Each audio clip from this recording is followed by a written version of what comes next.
What is the holdup with Brock Purdy's contract? Well, Tim Kawakami and Matt Barrows speculated on the most recent episode of the 49ers Plus Minus podcast.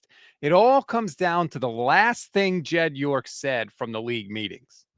I don't negotiate contracts, but any conversations that I've had with Brock personally have been great. So I feel good, and when he's ready, we'll sit down and finish it. It shouldn't be that hard to do. So if a contract offer to Brock Purdy is on the table, why hasn't he signed it yet? Well, Tim Kawakami offered his best guess. The guaranteed money isn't there. The 49ers are all too happy to have the tweets go out that they're willing to pay him $53 million a year, put him sixth, fourth in the average list, but they're not possibly guaranteeing enough, which is the real number. Again, I keep fighting this. It's the real number in this. It's the guarantee. And my sense is I think Purdy would have done the deal day one if the number was better than whatever it could be. I think that the 49ers guarantee number, again, speculation on my part, I don't know, but the guarantee probably isn't that strong. And so Purdy at this point is not engaging. And the guaranteed number is what players care about. You can fiddle with things to get the average per year to $50 million or 52 or 54.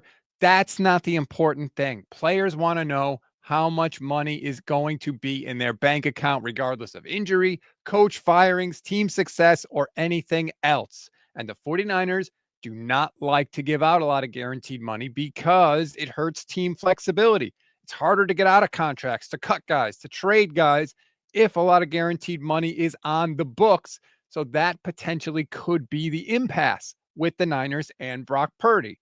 The next question you have to ask is, why exactly would the 49ers make an offer to Brock Purdy that doesn't have guaranteed money interesting enough for him to sign? Well, this time it was Matt Barrows' turn to take his best guess as to what's going on.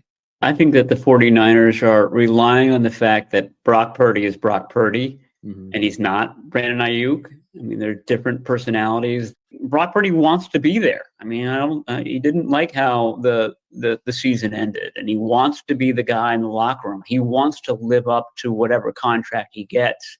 So I think it's going to be hard for him to resist that. And I think the 49ers are using that to their advantage.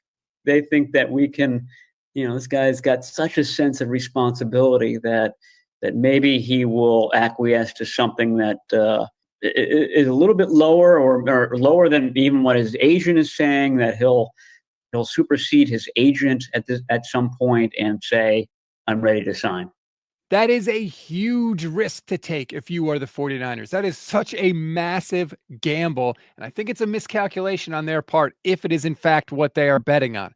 Because remember who Brock Purdy is. A couple years ago, he had that conversation with Nick Bosa in the locker room where Bosa says, dude, how are you doing this? And what did Brock say? Without even blinking, without even hesitating, Brock said, I think I can be better than this. That's who Brock Purdy is. He has always been confident in himself. He has always been confident in his abilities. He is not going to back down or think that he deserves less. He just told the whole world on the Built for More podcast, right? My story is about being overlooked and underestimated. And the contract is the chance to say to the world, you're not overlooked anymore. It's the validation from not only the 49ers, it's the validation to everybody out there that doubts him, that doesn't think he's that good. It's the world being told he is that good. He does deserve that money. He was overlooked and not anymore. And that is why I don't think he's going to take an offer with a little less guaranteed money than some of the other quarterbacks out there, because he wants to show the world he deserves not to be number one. I think he understands that, but he deserves to be right in the mix with any of them and above some of them, obviously above guys who are much, much higher drafted. Cough, cough, Trevor Lawrence. I mean, let's be real here. If you're comparing those two careers, Brock has certainly done more. So Brock wants that validation. He deserves that validation from the 49ers, I might add. And if they are thinking that he's just going to say, oh, I'll take a little less because I want to be back for phase one of 49ers offseason activities at the end of April, you got another thing coming. Matt Barrows even said in the episode, the offseason program begins the week of April 20th. I think it's the April 22nd is the exact date. That's the target that Brock has always said he wants to be back by. Will the deal be done by then? And if it's not, will Brock Purdy show up? That is the other question. Because if he doesn't have a contract, but he still shows up, it's not that big a deal. He can still participate. He won't be negatively affected by the contract negotiations. But if his agent says, Brock, that's our biggest source of leverage, that's where we really screw it to them, and he stays away after Brandon Ayuk missed time, after Trent Williams missed time, after Nick Bosa missed time, that is going to be a major problem for the 49ers, and they would be stupid to let it get to that point, by the way.